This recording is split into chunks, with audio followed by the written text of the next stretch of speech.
Hello and welcome to our channel Marstream, your public performance broadcast platform. Make sure to like this video and subscribe to our channel. You can also donate to our tip jar and support the arts and artists of Marstream by clicking the link below in the description. Check out our website at themarsh.org for all upcoming live performances. Now enjoy the show.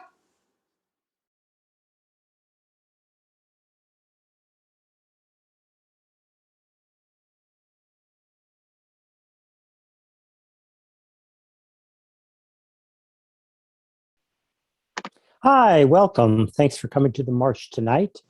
Tonight, the Marsh meaning my living room and the living room of some of the performers you're going to see here tonight. And I just want to thank you for coming and to remind you that this is new work you're going to be seeing here tonight, which is a little bit of a miracle. This stuff did not exist a few months ago. And I just also wanted to remind you to check out our website and look at all the other wonderful things that are happening here at the Marsh.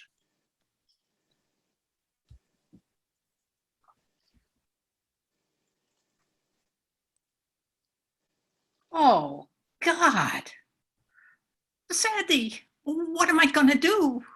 I've got to get ready for work, but there's a big pile of poop in the bathtub. Oh, that's Chomsky. He did it yesterday, too. It's his way of showing that he's unhappy with the kitten that Charlotte brought home. Well, I'm going to go wake up Smida and make her clean it up. Chomsky's her cat. Oh, that might not be a good idea.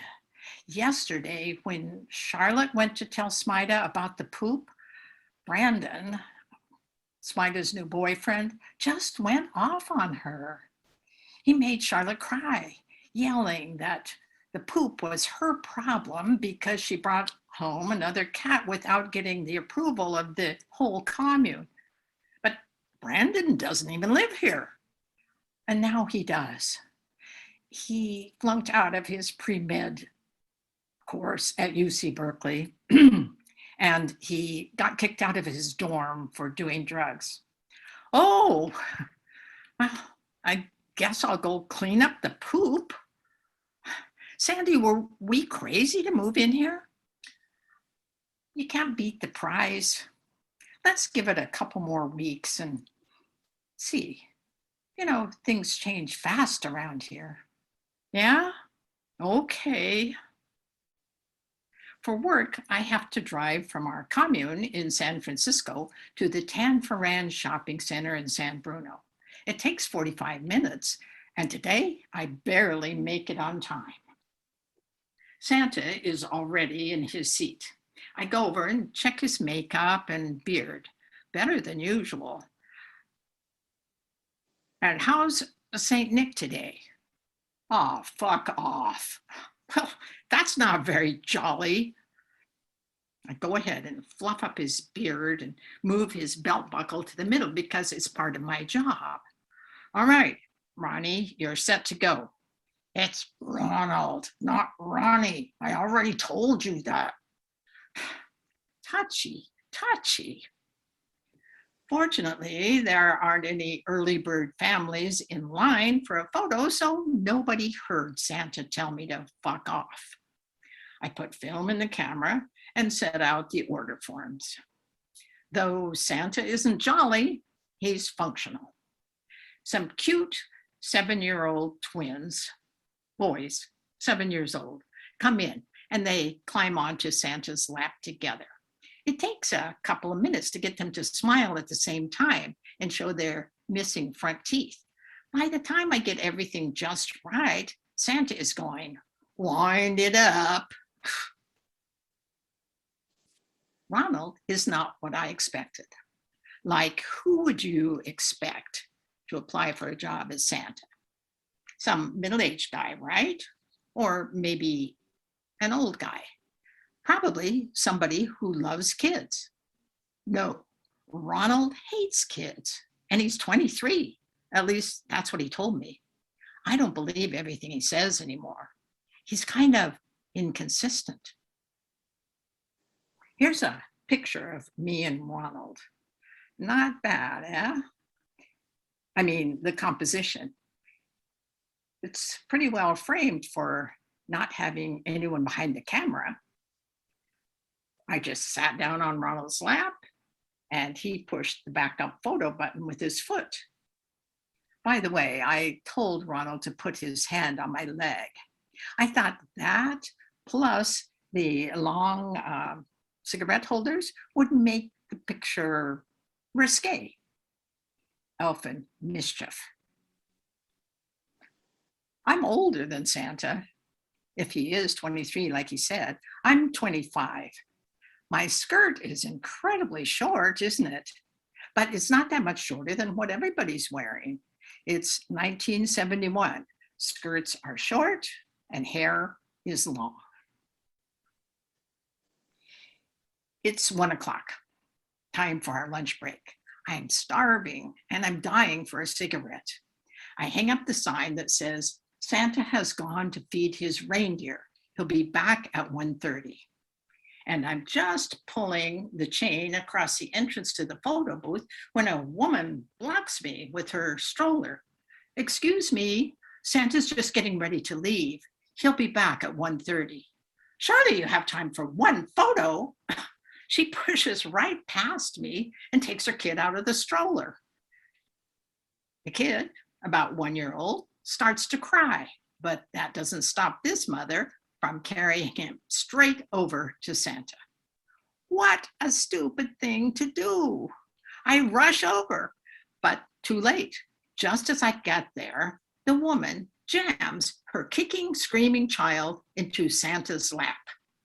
Ah! One of the tiny tennis shoes has whacked Santa in the balls. Does the woman even hear Ronald's moan? Apparently not. Get over to the camera and take the picture. But I can't go over to the camera. I have to grab those hard little shoes before they kick Santa again, or something awful is going to happen. Last week, an ornery kid who was showing off for his friends dashed into the photo booth and tried to pull the beard off of Ronald's face. Ronald shoved that kid so hard that he hit the fence and got a bloody nose. Soon as I have the toddler's shoes in my hand, I pull to the side and tell Ronald, take the picture. He stomps on the photo button and the camera flashes. So what if my butt is in the picture and the kid is obviously screaming in terror? Mama will get her Christmas photo. There's a long line in the women's restroom. By the time I meet up with Ronald next to the dumpsters in the Sears parking lot, he's finishing his lunch, a chocolate shake from Burger King. Ronald, are you all right? That woman was the worst. Ronald takes a final slurp on his milkshake. I could have killed her. Yeah, she was vile. Some young guys with military haircuts are horsing around in the parking lot, hitting each other with their duffel bags. Poor bastards. This might be their last Christmas ever. Ooh, yeah. That reminds me, do you know anybody who got out of the military by applying for conscientious objector status? Nobody I know has that kind of money. There's a lot of paperwork and you've got to hire a lawyer. Oh, bummer. My youngest brother, Bruce, is in the Navy and they're going to send his unit to Vietnam after Christmas with the Marines. Oh, shit. You should try the conscientious objector thing. Don't let them send him over there. Just don't. Once you're over there, getting out is... How did you get out? By disobeying orders. What kind of orders? You don't want to know. Trust me. The other guys did what they were told, and now they get to live with that. And I get to live with a dishonorable discharge. His eyes look old and hopeless. God, Ronald, I'm sorry. We better get back. We're late. Once we're back in the photo booth, I sneak my peanut butter sandwich out of my purse. It's a special sandwich. I haven't tried it before. Smida told me that if you toast marijuana seeds and stir them into peanut butter, you get a nice high, but nobody can smell you smoking it. I eat half of the sandwich. I know I should wait to see how strong the effect is, but I'm really hungry, so I eat the second half too. A while later, some teenagers are walking by, eating some freshly baked chocolate chip cookies. Oh, the smell. I wish I'd brought some dessert. Oh, the sandwich is working. It's really working. Time oozes by like lava. Nobody comes into the photo booth, and that is so all right. Now a woman's walking toward me. She doesn't have a kid with her. May I sit down? Sure. She's wearing an emerald green skirted suit. The buttons on the jacket are shiny. They're really sparkly. Wow, like diamonds. Lucy in the sky with diamonds. But the fabric looks like it might feel icky. Polyester. What if that were her name? First name Polly, middle name Esther. I wonder if she works down the hall at JCPenney. She's probably on her break and just needs a place to sit down. Do you know that this Santa photo booth has the lowest sales in Northern California? No, I didn't know that. Well, now you know, and it's up to you to do something about it. Me? I take really good pictures. What else can I do? There is plenty you can do between customers. Don't just sit there like a bump on a log. Be proactive. I'm surprised she knows the word proactive. You have good legs.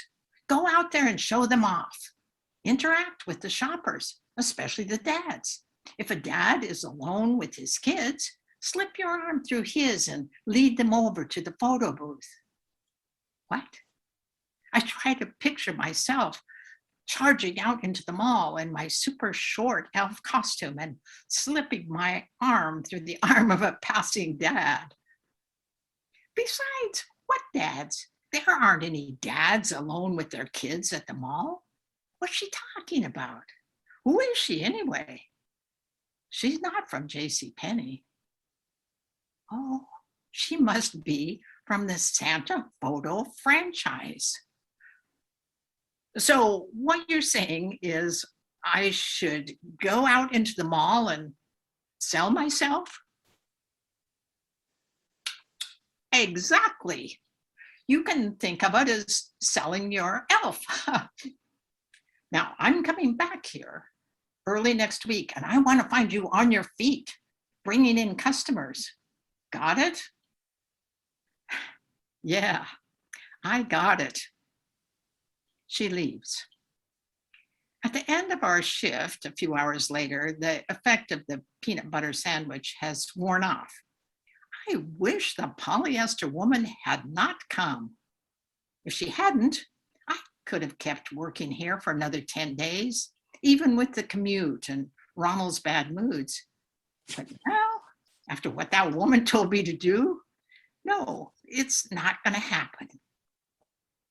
I say goodbye to Ronald.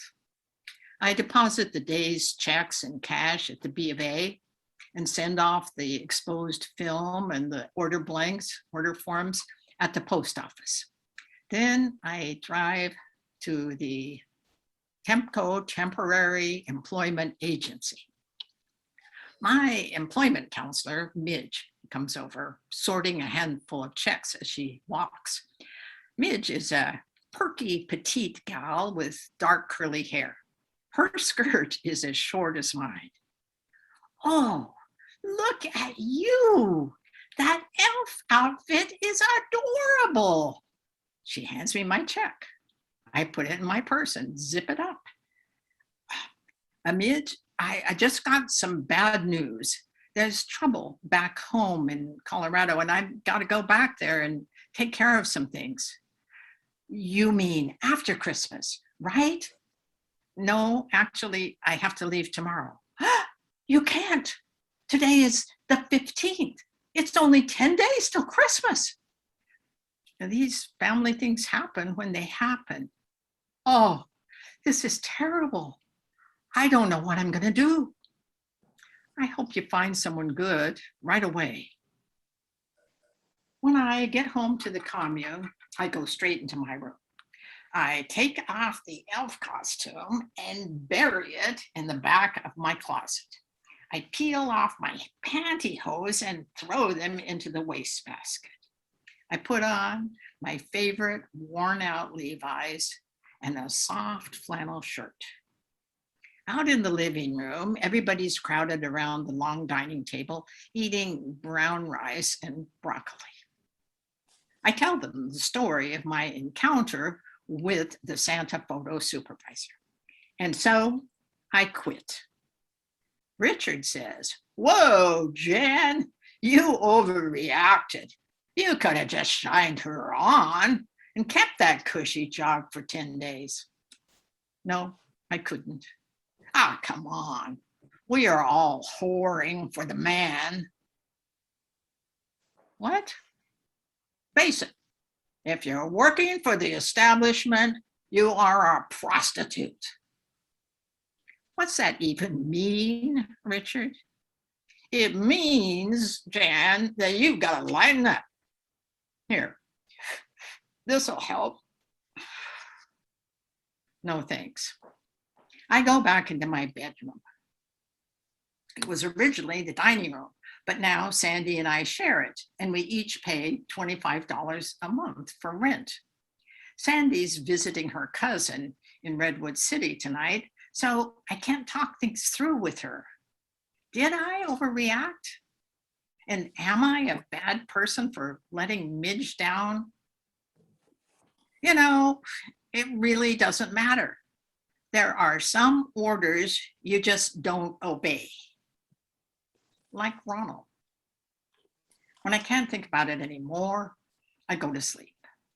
Sometime later, I wake up to the sound of my bedroom door sliding open. There's a man silhouetted in the doorway. It feels like a nightmare, but it's not. It's real. He comes into my room. It's Brandon, and he's naked.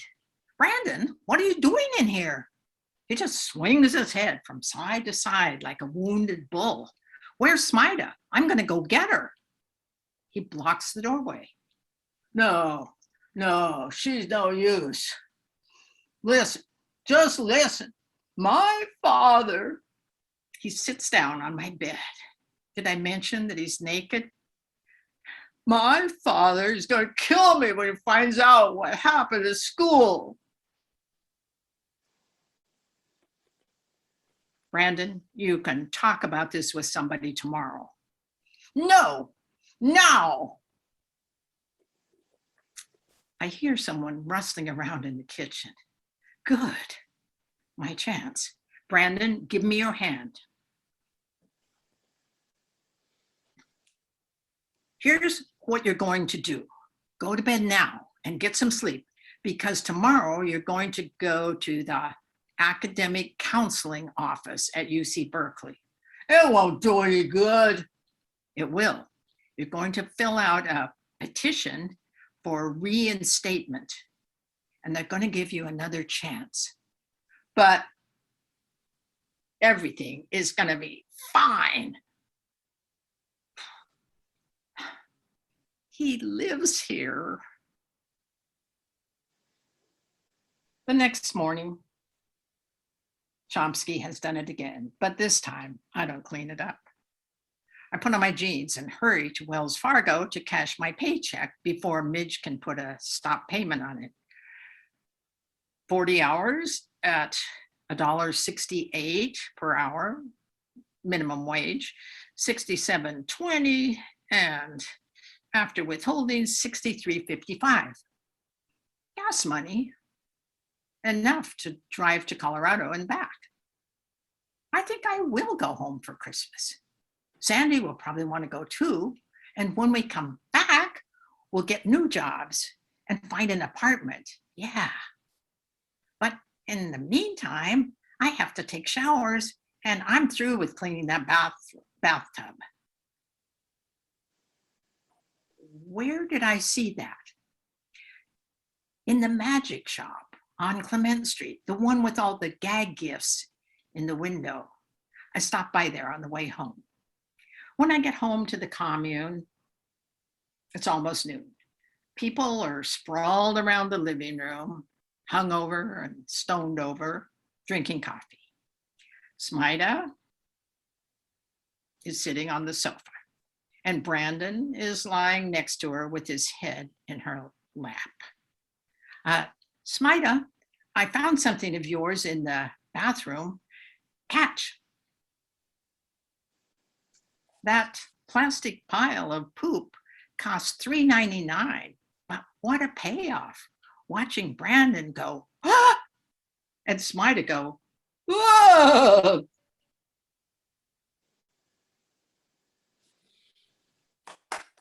Hey. Hey.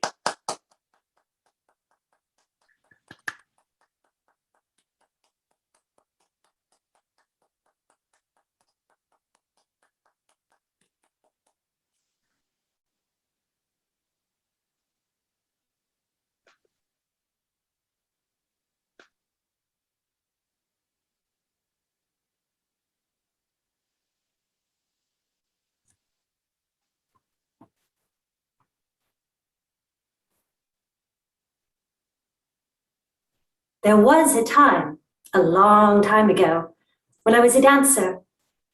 As I started my journey, I was lucky enough to meet, study from, and be influenced by a number of personalities who hailed from an earlier dance era. I'd like you to meet 4 of these dance icons that I met in the early 80s. Fred.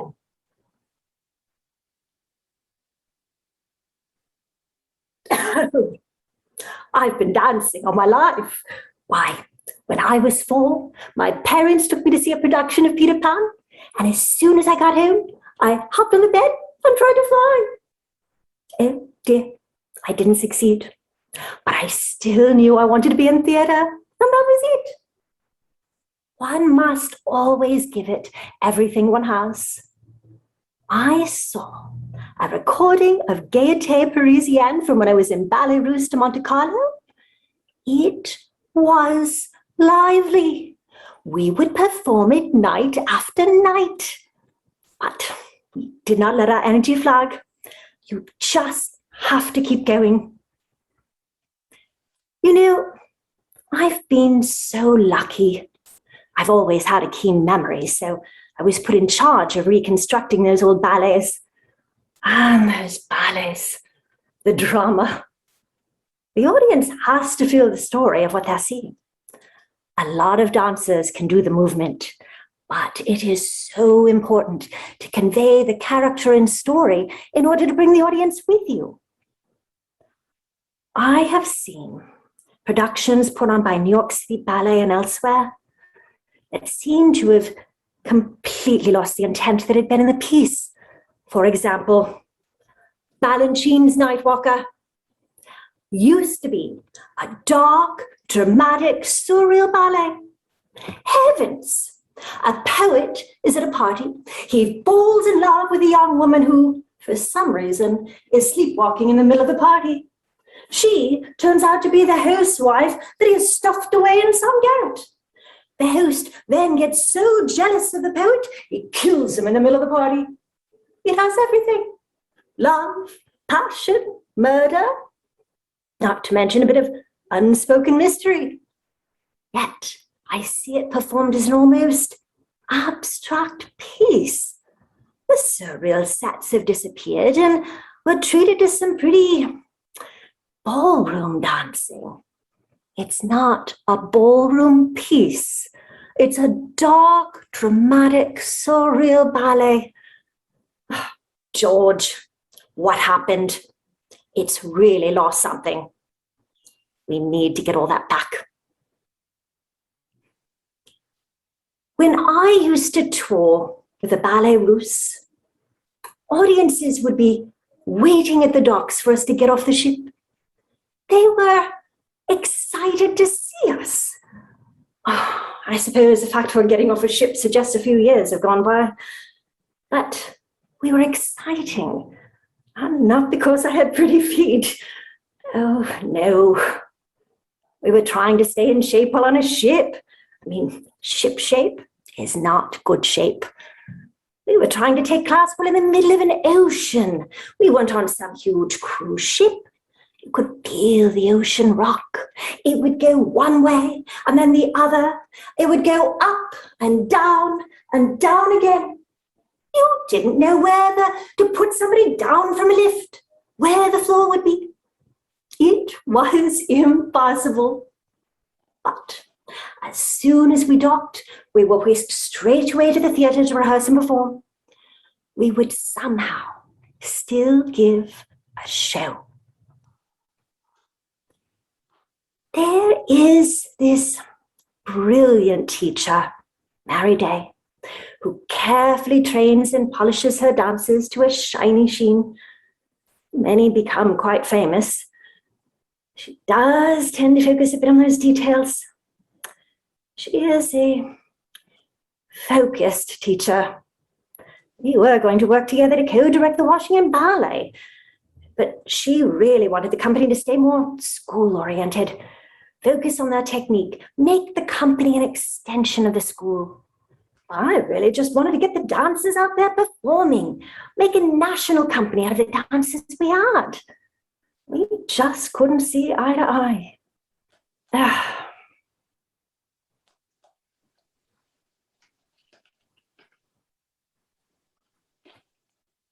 Mary Day.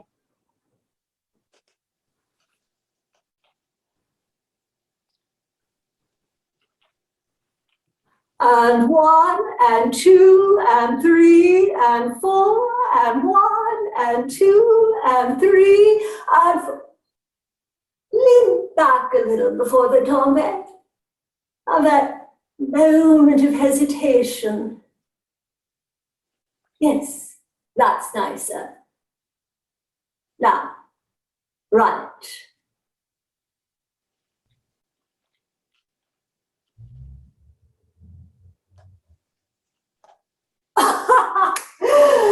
That was really good, the way you first threw your back into it when you first stepped out. You didn't do that the second time. Training has to be rather microscopic, you know. The small details. When you are finally grooming the dancers in the end, the small details are very important. How you shape your foot and place your toes is important. How you hold your elbow is important. Dancers leave here with a certain look, a certain flow of line, a cleanliness of certain positions. People can usually spot dancers from here. You see schools that just don't seem to care. Oh, the dancers might do the general step, but that is not beauty. Beauty comes from purity, that perfection, the foot pointed just so, the leg extending upwards without affecting the rest of the torso, without lifting the hip, for example. This takes time to develop. One must start young and carefully build on their technique, their musicality. Oh, yes, pretty feet are lovely, aren't they? But they need a point to point in. Dancers need a purpose for their steps. Dancers can communicate love and passion, even if their knees are not always as straight as could be. Dancers must develop the line and technique that gives them the freedom of expression. Once they have fully mastered that technique, they'll be able to communicate everything. They'll be able to emerge as though an apparition, to float, defy gravity, to show remorse in the slow reaching of a foot. Bent knees simply communicate poor training and broken line. I have always preferred teaching to dancing. I used to make up dances for the neighborhood children. I liked seeing them perform what I had created them for them. There is great pleasure in organizing people and teaching them to create beauty. I used to get everyone involved. I even got Sally's little brother to be a part of it.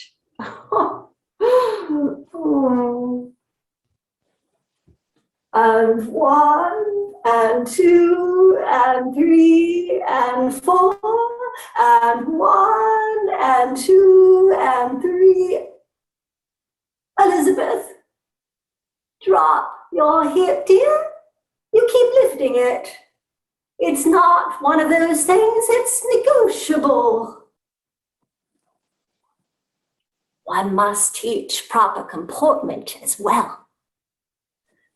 As a teacher, it's important to take an interest in the whole person, not just the steps. That's what it is to teach. Elizabeth, we received a call from an elementary school earlier today, looking for a teacher for the after-school program once a week. I recommended you for that. We have some records you can use. Maybe she'll show some aptitude in that department. Maria, Elizabeth, you can both be part of City Opera's production of Aida. That shouldn't be too difficult. But really, why do students come here deciding so late in their life they want to be ballet dancers? My school is filled with young people who are well trained, and not all of them will be able to be dancers. Oh, many will win competitions or become principal dancers of other companies. Never my company. Elizabeth, have you thought of being a dance critic, dear? Well, I suppose this will either motivate her further or cause her to quit. We'll see which it should be. But really now, she should face reality. Yes? Oh, I don't think Elizabeth took Mary's advice. Good for her. It is important to know when it's time to move on to another teacher.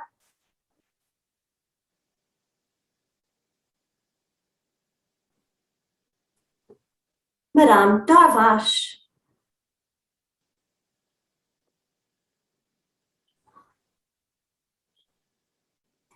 Hi, darling. What's new? I don't give scholarships. Everyone must pay me. I make no promises. I work with what God gave you. We do not all have pretty feet. I work with what you have. You must do what I tell you, and then you'll be fine. Look at that dancer there. She has flat feet. No one would work with her. I made her dancer. Now she has job. You just have to work with what you have. You must keep a notebook by your place at the bar. Write down what I say so you don't forget. This is study, darling. And no one knows pavos? Down, up, up, down, up, up. What do teachers teach? Tell me, darling. And you are sitting in your heap. You cannot do anything if you sit in your heap. If you try to keep this hip down when the leg goes up, look what happens. You have to lift the hip of the working leg. Dancers leave me, they go explore other teachers, and they come back and they are sitting in their hip. They cannot do anything anymore. Never put your hands on your hips when someone's talking to you. Maybe you communicate what you do not mean. And School of American Ballet gets credit for being good school. How? They audition all over the country and only take dancers who have much facility and good training. And then there aren't many of them. How is this a good school? Thanks be to God, you didn't go there. At least I don't have to fix what they taught you. I train anyone and can make anyone a dancer if they do what I say. I do not teach the Gunnover method. I am certified in it. It is the famous teaching method. But I could see as I was studying, those dancers who did what they were taught could not do two pirouettes. I used my eyes and saw those dancers who could turn did not do what they were told. So I learned to teach what works. Come tomorrow morning, an hour early, and I will work with you. I come from Transylvania, darling. Do what I say.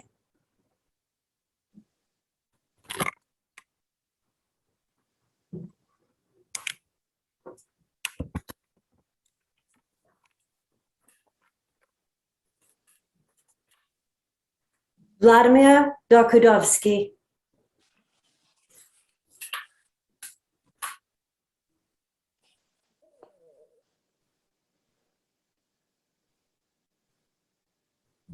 What do you want to know?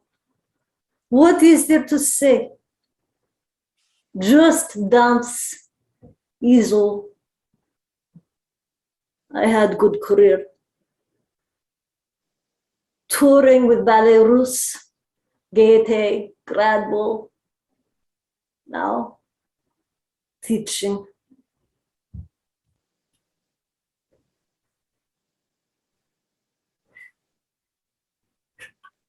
My ex-wife, Nina, teaches upstairs. My current wife, she is younger. She teaches with me here. My class used to be very full.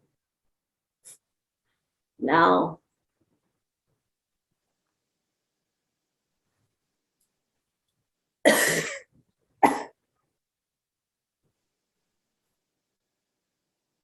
I teach Preobrazhenskaya.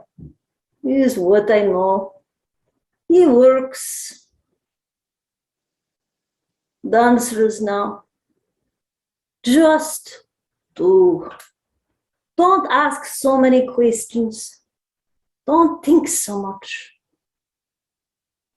Dancers now have too many theories.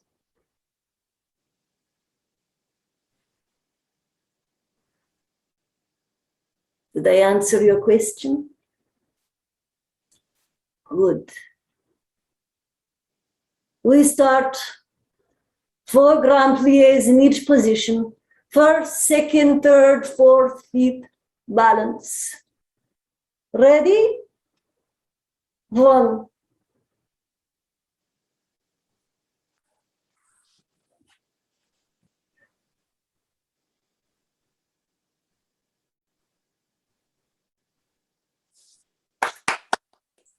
Yay. Yay.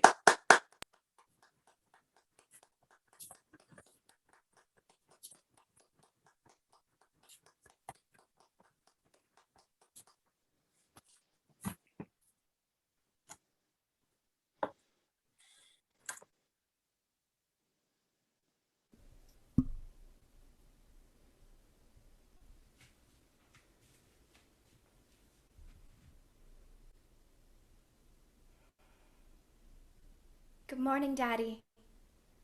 Hi, sweetie. How's your pain today? It's manageable, but it's getting up there. Oh, I'm sorry, Daddy. I have your pain meds. My what? Your pain medicine. I'm going to flush the line and give you your pain medicine. Which ones? The methadone. And the Dilaudid. Yes, Daddy. And the Dilaudid. I'm so sorry you're hurting. Well, that's what I get for smoking for so long. Okay. Let's let that set in, and we'll get you up for a feeding in a few minutes. After my dad moved in with us, we became official members of the sandwich generation. Those whose caretaking responsibilities include members of the generation before them, usually a parent, and the generation after, typically a child. All of the intensity of beginning of life care, coupled with the intensity of end of life care. Someone always needs their diaper changed, and you are just in the middle. It's not a great sandwich.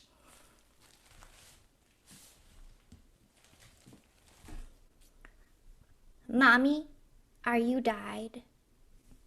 No, baby, I'm alive. Is Daddy a little dead? No, baby, he is alive. Am I a little dead? No, baby, you're alive. Is this table a little dead? No, sweetheart, it's just a table. It was never really alive. Daddy, are you going to get dead? Well, we hope not for a very long time. Huh. I'm gonna get dead. Let's go watch TV. And then one night, when you aren't really sleeping because anxious sandwiches don't sleep so well, you read this article that says that each individual diaper takes up to 500 years to decompose. And you think about the mountains produced by your single household. And it's so hard not to sink into ecological despair on top of everything else. On the one hand, the ocean is apparently on fire. And on the other, keeping up with the laundry is already impossible without adding cloth diapers into the mix. It looks nice out. Is it warm? Yes, I think it's spring finally. Let's do a cigarette on the front porch. And here's what I want you to do. I want you to sit me out in the sun and clip my toenails. Sounds good, Daddy. Let's sit you up first. My toenails, they're really hurting. I know, Daddy. Remember, reach for the bar and just roll toward me like they showed us. Which hand? Your right hand, Daddy. It's a little intense right now because I'm also serving as a poop doula for my daughter. It's like the person who helps you have the baby, except it's for, pooping. One day, early in the pandemic, my daughter takes both my hands, stares deeply into my eyes, and I am overcome by the miracle of motherhood and this connection I am feeling. And then she just goes, "Ugh!" And from that day on, I was a poop doula. She won't poop without me. Not with Daddy, not with Nana. It's just, Mommy, hold my hands. Oh, okay, yep. Here we go. She requires this intense eye contact until she's done. And then we sing the Super Pooper song, which is a parody of Super Trooper, but also about, pooping. Reach for the bar. We're gonna roll your whole body forward like a log. Okay, now what? Then push yourself up. Oh, I'm sorry, Daddy. My hips. It's in my hips. I need a second. Man. Take your time. I need to get my bearings. Okay. When you're ready, we'll get your shoes on. Okay. lift up this foot. And now this foot. Sweetie, I do like these slippers you found me. Oh, I'm so glad. Now just put your hands on my shoulders. We'll go stand on 3. 1, 2, squeeze your tummy, and 3. Okay, take a second. Okay. Do you want my hands or do you need me to stay closer? I'll take your hands. Okay, Daddy, now step toward me. Step, step. Okay. Now we're going to turn and face the wall behind me. Okay. When things are intense with my dad's treatments, she gets a little backed up, which is technically our fault because we've forgotten the Miralax or we didn't feed her the 17 pounds of blueberries she apparently requires to stay regular. And when she's backed up, the whole process is the same, but she screams directly into my face. I'm right here, baby. Ah! Take a breath, squeeze your tummy, and relax your butt. Ah! Your body knows exactly what to do. Ah! Like I said, poop doula. Okay, Daddy. Now we're going to take some small steps backward. Okay, step back until you feel the wheelchair with the back of your legs. Step. Okay, Daddy, you're not there yet. Daddy, don't sit down yet. Okay. Do you feel it? Okay, good. Now reach down with one hand and then the other, and we're going to lower you down. Okay. Oh man, everything is such a hassle. Daddy, it's okay. Thank you for taking such good care of me. I just feel bad for taking up so much of your time. Daddy, that is why we moved here. Ah, don't say that. And he turns his head away and he tears up. And I pretend I don't notice. Mommy, is my bee a little dead? No, baby, that bee is alive. It's collecting pollen and it's going to make honey. Do you want to say thank you? Thank you for the honey, Mr. Bee. Okay, Daddy. Let's get those foot flipper things down. Do you know what those are called? I don't. All right, now this foot and this one.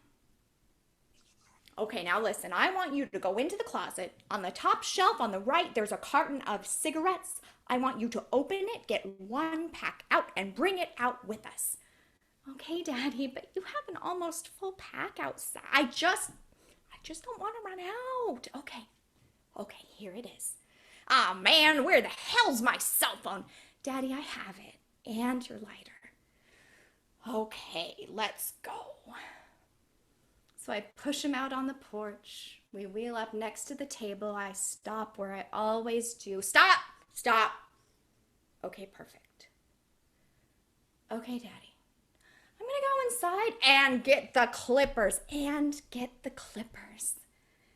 Do you mind waiting until I'm done? For what? For the cigarette. We're trying to get pregnant again, and I'm worried about the secondhand smoke. I guess. So eventually, I'm sitting on the ground, on the porch, trying to cut his toenails as fast as I can, but he's antsy. During his last stint in the ICU, they got him to quit. He had a nicotine patch. Then at the rehab place, he snuck one cigarette, but they put the kibosh on that pretty quickly. It was against the rules, and he was still technically on oxygen at that point, so it was a whole thing.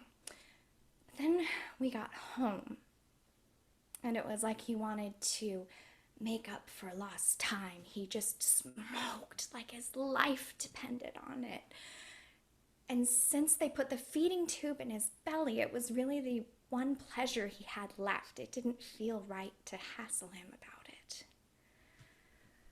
They had this gal at Lincoln Meadows. She caught them so good. They didn't hurt at all. I know, Daddy, I'm trying. The front door opens. It's my husband with my daughter. She is just inconsolable. Mommy, Mommy, I need Mommy. You can see Mommy. She's right here. But here's the thing. She doesn't want to see me. She wants to be where I am. She throws herself out of his arms, comes toward me with a look of intent. She gets a death grip on my hands and... Oh, for crying out loud, just forget it. This is too much hassle. Just go take care of her. But here's the thing. Once she starts, she's immovable. We are all here until she is done. So I'm just sitting on the ground trying to bring some calm to the situation. Being the best poop doula / pedicurist sandwich I can possibly be given the circumstances. I'm pretty sure I'm failing everyone, but I'm doing my best. Sandwiched.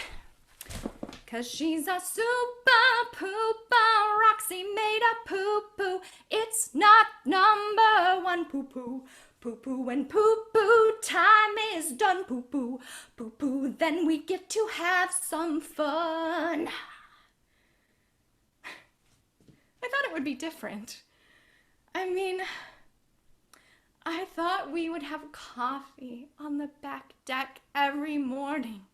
Spaghetti dinners and watching football and Star Wars. Things would get bad gradually, and we'd hold his hand and sing songs and watch him slip away peacefully, having said all the things we needed to say. Open a window or something. But it definitely wasn't that. He was sicker than we knew. So it was bad from the beginning. Mommy, are you a little dead? No, baby. Mommy is alive, and I'm so happy to be here with you. Is this lamp a little dead? Well, it's not alive. It's what we call an inanimate object. Do you want to turn it on? Okay. Lexa, turn on the lights. Caregiving makes it hard to be tender. To have that last beautiful moment. I think my last conversation with him was about urine output or something like that. I don't remember the last time we really hugged. With cancer, with his kind of cancer, there comes a point where it's just too painful to be held. The bones are too prominent, riddled with disease, and too fragile to be handled like some kind of a fucking bird. How do I care for him without hurting him? I can't. Caring causes pain. Caretaking causes pain. Everything is urgent. You just have to keep moving no matter what. And pushing through also means pushing down your grief and anguish. It's seeing this shell of a man who was once your father. So in order to keep him alive, the tenderness gets tucked away. It's replaced with less charitable things like fatigue, disgust, horror. Is this table a little dead? No, baby. Is it a little bit dead? No, baby, it's just a table. Is it happy? I hope it is. And that's the thing. It is horrible. It's horrible. pulling still warm stomach contents out of the feeding tube to make sure he's still digesting the formula before you hook the tube up to a pump to give him his next liquid meal, seeing these pale blue eyes staring up out of a newly gaunt face, tears streaming because you can't sit him up in bed without causing unimaginable pain. Trying to get through to someone at Kaiser fucking Permanente because he's suddenly delusional and you aren't really sure if you should put the unplugged George Foreman grill into his bed with him when he asks you to, when he tells you to. I mean, you know it's not going to complete the circuit and make him feel better. Nothing will make him feel better at that point, but he thinks it will help. And if he thinks it will help, maybe it will. And if he feels better for a little while, maybe you can both sleep for a few hours. It's heartbreaking, but caretakers don't have time for broken hearts. So you change the diapers and you pull up the meds and you make sure you tell him you love him every time you leave the room. But you don't really feel it.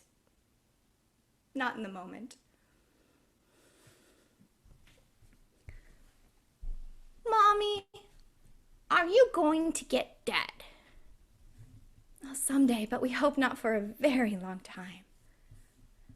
Is Mommy's fan get dead? Well, Mommy's fan was never alive, baby. It's just a thing. It's neither dead nor alive. I'm a little tired. Am I gonna get dead? Oh, we hope not for a very long time, Roxy. And you joke with your husband, who's been there every step of the way with you, who supported you better than you could have possibly imagined. You joke with your mom, who's a real nurse and a better ex-wife to him than he deserved, who helped you learn how to change his diaper the first time so the shock of it just didn't knock you flat. You joke about how annoying he can be. I mean, who really needs a cigarette at 5:55 a.m.? Aren't the cigarettes what got you into this mess? Because if you keep the focus on how annoyed you are, it's easier to keep going. It's possible to keep going. You just have to save the other thing for later, the tenderness. Because if you think about it too much, if you think,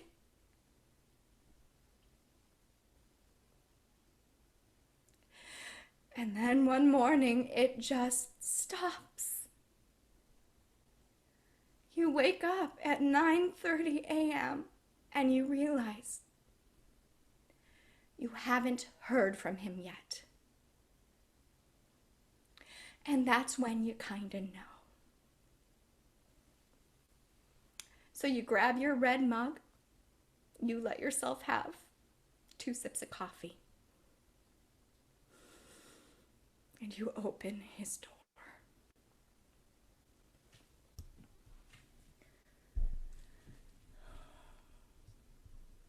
What happened, Gramps? Oh, baby, remember? Something very sad happened. Gramps died. That means we're not going to see him anymore. Where we get him to? He died.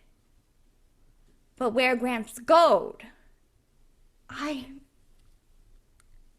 don't know, baby. We don't really know where people go when they die. But where he goed? Oh, some people believe that his spirit went to a place called heaven. Some people believe that his spirit will be used to make new life. I think his spirit is going to live on in the music and the people he loved. We will miss him and we will always remember him. We will always love him. My spirit go to rainbows. did? That's beautiful, baby. That is so beautiful.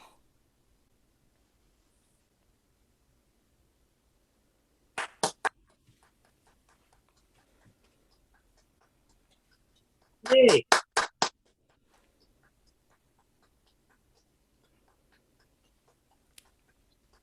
Yay.